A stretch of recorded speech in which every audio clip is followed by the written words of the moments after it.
E aí, você está agindo ou continua simplesmente reagindo? Se você não sabe do que eu estou falando, assiste o primeiro vídeo dessa série aqui e depois compartilha comigo aí a resposta para essa pergunta. Para darmos continuidade então e aprofundarmos, a gente precisa entender que, assim como esse primeiro entendimento que eu tive de achar que eu posso controlar as coisas à minha volta e viver nessas frustrações, nessas expectativas não atendidas de controlar o que os outros pensam, o que os outros acham, deixam de achar, aquela experiência que eu tive, que me gerou a frustração, que começou a construir a máscara, né? E depois essas máscaras foram ficando mais e mais elaboradas de acordo com cada expectativa criada, com cada frustração, com cada negativa que a gente foi recebendo ao longo da vida.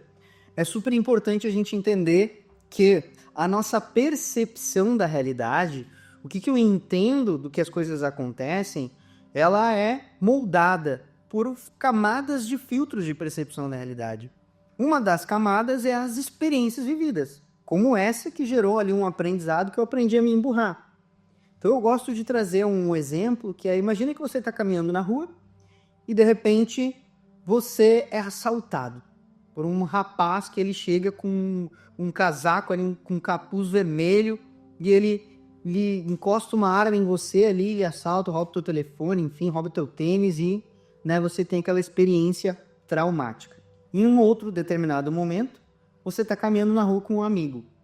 E aí você percebe 2, 3 quadras à frente que vem vindo uma pessoa.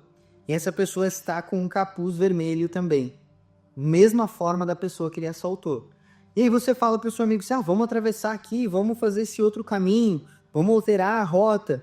E seu amigo, por que você quer mudar a rota? Do que você está falando? Por que esse nosso caminho é reto aqui?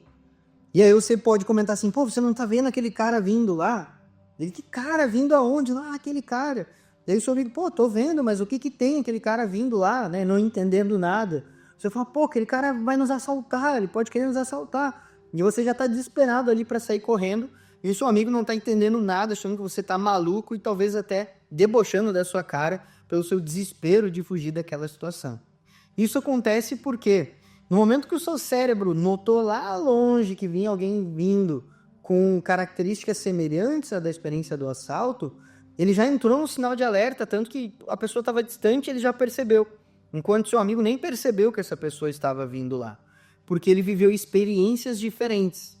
E essas experiências geram aprendizados que viram gatilhos quando a gente está prestes a passar por situações semelhantes. Mas, antes dessa camada das experiências, nós temos os filtros fisiológicos, né? Que foi, por exemplo, nesse caso, eu ter enxergado essa pessoa vindo lá. Então a gente pode entender que existem 3 camadas. A primeira camada são os filtros fisiológicos, que é o que eu estou vendo, o que eu estou escutando, o que eu estou sentindo, né? O sabor, cheiro das coisas, enfim. A segunda camada é essa das experiências que a gente viveu, né? Então, conforme nós vamos vivendo as experiências, nós vamos tendo um entendimento sobre as coisas e generalizando essas vivências e criando verdades, né? Então, como o fato de ser uma probabilidade alta aquela pessoa ser um assaltante.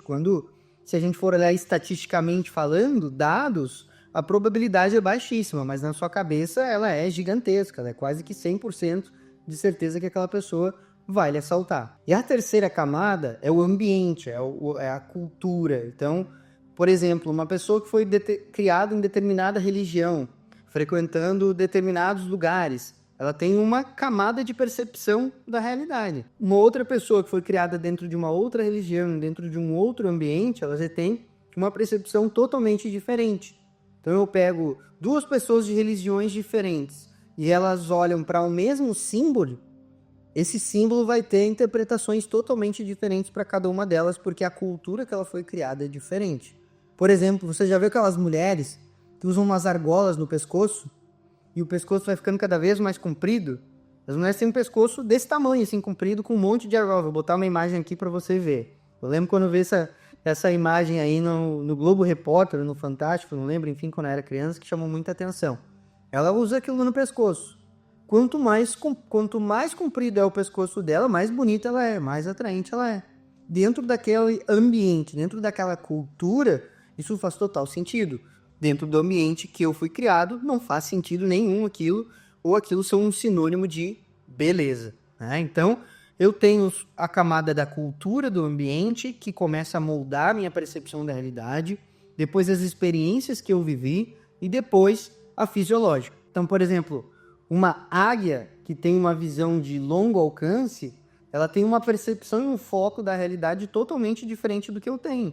Então, enquanto eu olho para a parede e não vejo nada, talvez a águia olhe para a parede e ela vai enxergar que tem uma microformiguinha caminhando ali, que está passando batido, que na minha percepção da realidade não existe formiga ali.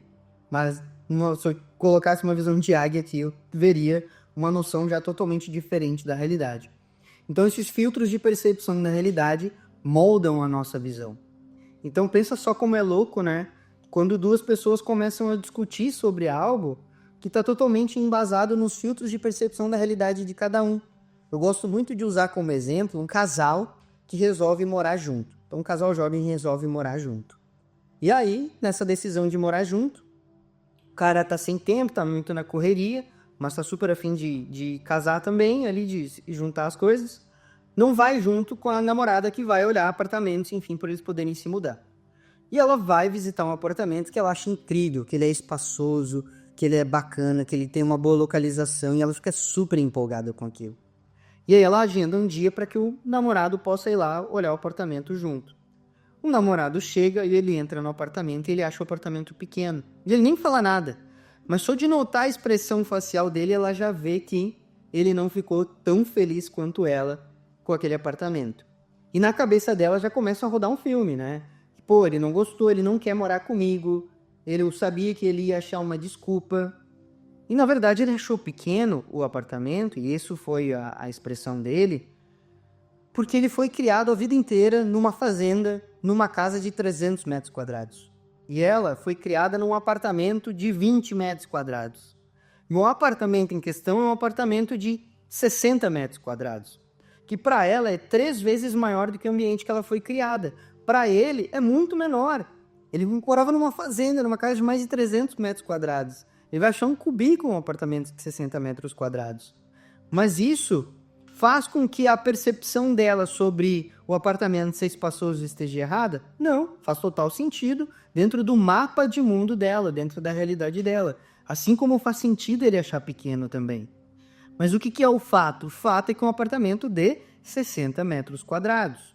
Então, numa situação como essa, o que faria muito sentido, né? Cada um entender a percepção do outro, a percepção e os filtros de percepção da realidade um do outro, para entender que faz sentido um tá achando grande e o outro achando pequeno, entender o que eles precisam nesse momento para começar a vida deles juntos e entender se aqueles 60 metros quadrados vai ser o suficiente ou não, e aí tomar uma decisão em conjunto.